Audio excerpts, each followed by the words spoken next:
So guys, for the first step, you want to get into this screen. Now to get here, you want to turn off your computer from the power button and then turn it back on again.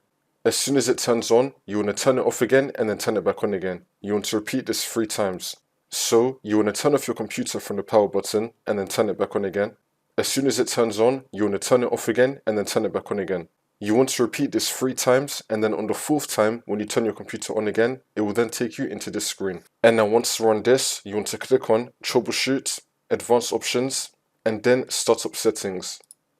And then click on Restart. And now once this comes up, we're going to enable Safe Mode. So you want to click on either 4 or F4 on your keyboard. So click on 4 or F4, which will now take us into Safe Mode. And now once we're here, you want to go to Search and type in Device Manager. Click on it. And now once we're on this, you want to expand Display Adapters. You should be seeing 2 graphics cards right here. One of them is going to be your Intel graphics card, and then under it, it's either going to be your Nvidia or your AMD graphics card. You want to leave the Intel graphics card how it is, however, you want to disable the second graphics card, which is going to be either Nvidia or AMD.